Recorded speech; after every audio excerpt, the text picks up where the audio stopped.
In my 20s, I was a go-getting journalist. I had the swagger. I wore the swagger on J-Date and in the bars, telling people that I was at the front line of journalism, working for the BBC. The way I told it, I was that journalist walking down that pockmarked street in that hot and unpronounceable place, wearing that jacket with just too many pockets. The truth was a little bit more mundane. I was, in fact, working in children's radio, manufacturing sound effects, and interviewing 7-year-olds. But I wanted to be a news journalist.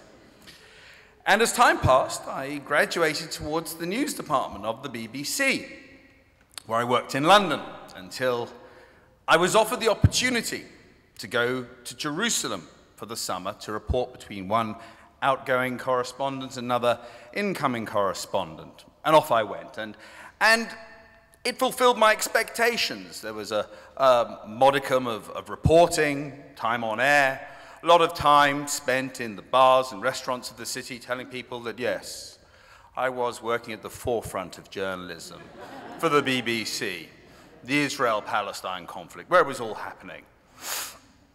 Until I got a phone call from an editor in London.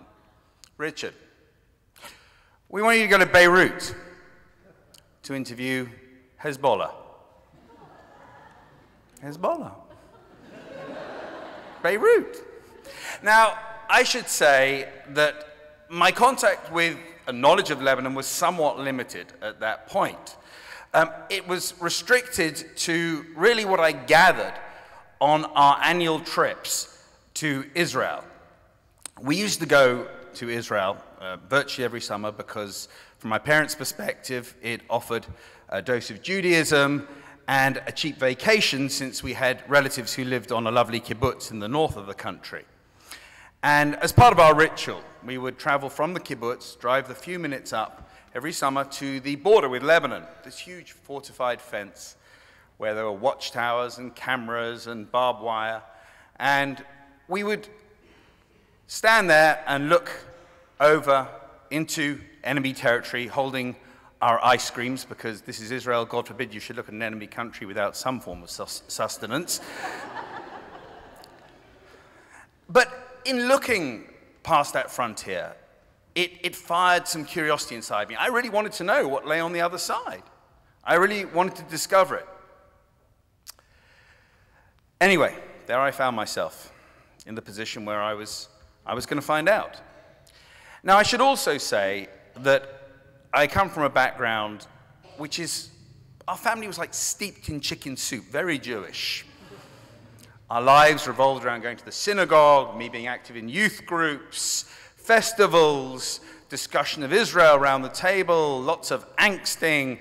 So, I find myself in this situation of heading towards Lebanon with some Jewish baggage and limited knowledge of the country. Now, it's not straightforward to go from Israel to Lebanon.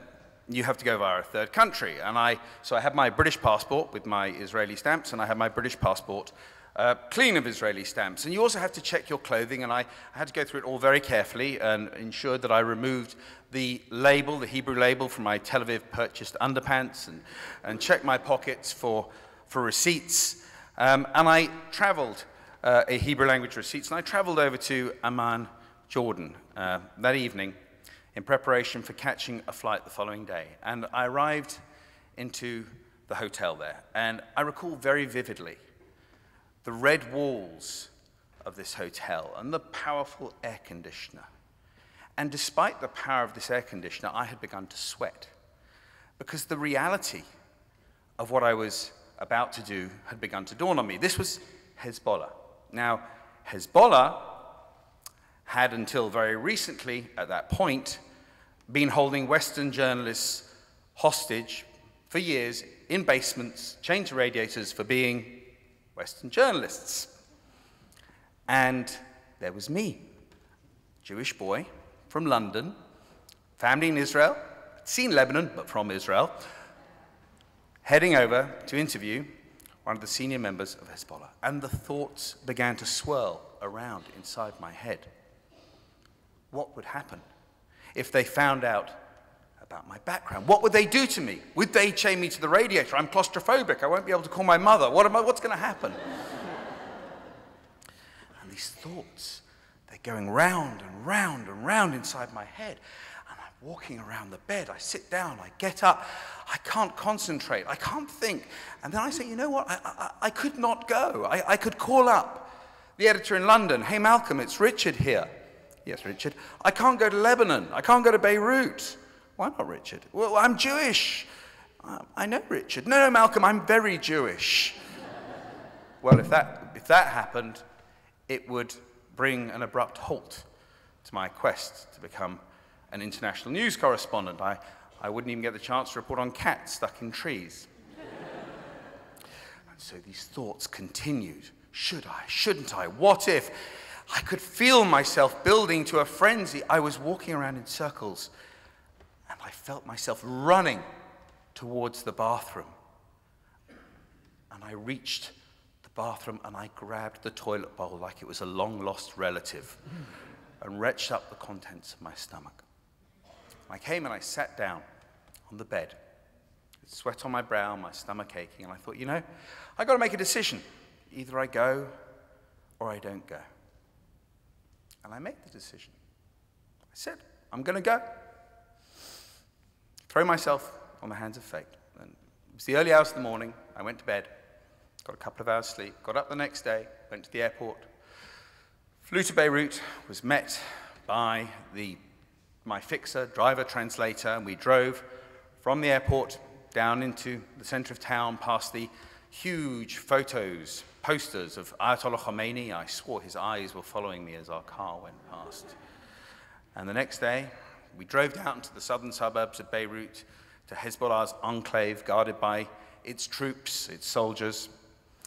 And I was taken by Hezbollah in an elaborate security ritual with armed guys on either side of me from place to place, until eventually I ended up in an apartment where I had to sit for a few hours in a room with curtains on every wall, a steel door, and in suddenly came the number 2 of Hezbollah. He wafted in his robes. I interviewed him. It all went fine.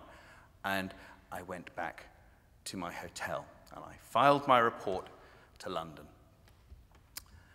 And a couple of hours later, I turned on my radio to hear my tinny voice coming out of me, back to me from London, with my report of my interview with Hezbollah.